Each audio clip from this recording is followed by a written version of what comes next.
Yang juga menjadi pertanyaan ditujukan pada Komnas HAM. Karena waktu itu ketika pertama kali Bung Khairul Anam konferensi pers, Anda sudah mengatakan bahwa sudah melihat 20 CCTV dengan memeriksa sekian puluh titik. Almarhum Joshua dalam keadaan sehat. Komnas HAM mendapat kritikan karena itu seolah-olah menjadi juru bicara presiden dan langsung menutup bahwa ada kemungkinan almarhum meninggal dan disiksa lebih dulu. Sebenarnya angka apakah di Jakarta masih hidup ataukah tidak bukan dari kami duluan. Ya. Ada angka jam yang dimunculkan ke publik oleh pengacara. Yang dia menyebutkan 16.43 itu masih ada komunikasi oleh teman-teman pengacara keluarga Joshua. Ya. Dan kami tahu persis itu komunikasi itu. Kalau kami dan punya itu sesuai dengan temuan Komnas HAM? Iya. Kalau jadi kami setengah lima ya? 16.31. Dan itu firm 16.31 itu masih ada komunikasi ya. Yang di situ suara loh ini. Ini bukan ditelepon nggak diangkat dan nggak diangkat. Ini ada suara walaupun sangat pendek.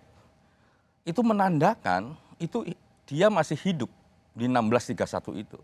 Jadi ketika dan kami dapatnya ini sangat awal. Jadi ketika kami 16-17 begitu, bulan Juli kemarin, itu kami datang ke sana, mendapatkan itu, kami cek lini masanya, kami cek pakai Google Map. Seandainya dari Magelang ke daerah di Duren 3 itu butuh berapa waktu?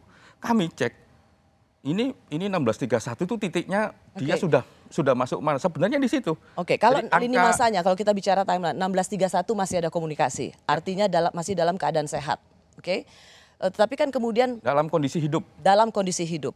Tapi kemudian pukul 17 itu disebut begitu bahwa jenazah atau Joshua sudah ditemukan dalam keadaan tewas, betul ya? Atau bagaimana timeline dari Komnas HAM? 17 bukan timeline kami. 17 dari Kapolres nonaktif. Itu dari penyidik ya, dari Kapolres ya. Kalau di kami timeline sejak pertama kali kami pakai itu, timelinenya adalah jam 10 hari Jumat. Bahkan kalau kita tarik, kita punya timeline 2-3 minggu sebelum hari H. Ya kan? Terus 2-3 minggu, 1 hari setelah 2-3 minggu itu. 2-3 hari setelah 3 minggu itu. Habis itu kita punya 1 hari sebelum meninggal, ya tanggal 7 malam. Kami punya timeline pagi, sekitar jam 9, jam 10 pagi. Kita sampai terakhir punya timeline 16.31. Itu masih hidup semua. Kalau timeline-nya lain 17.05 macam-macam itu, ya nggak ada komunikasi.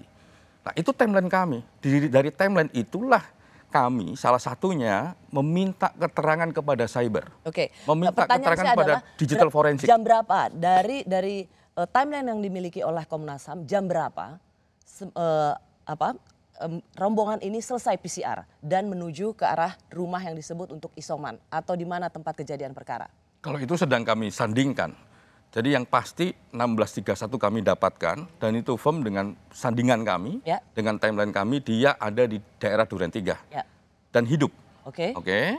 Nah 16.31 sampai kejadian, kalau kami timelinenya itu sampai jenazah masuk ke rumah sakit Kramat Jati ya, itu sedang kami sisir semua. Kalau kita persingkat, ada di TKP dan kemudian terjadinya perkara itu atau kejadian itu berapa lama? Peristiwa ini sangat singkat ya. Tapi memang kami sedang uji semua, singkat sekali. Ya. Singkat sekali. Kalau beberapa contohnya misalnya gimana singkatnya? Gini, kalau beberapa teman-teman bilang ada 30 menit. Saya bilang kayaknya Komnas HAM lebih singkat. 10 menit Komnas HAM lebih singkat. Jadi Komnas HAM lebih singkat dari angka 10 menit itu untuk melihat bagaimana peristiwa ini.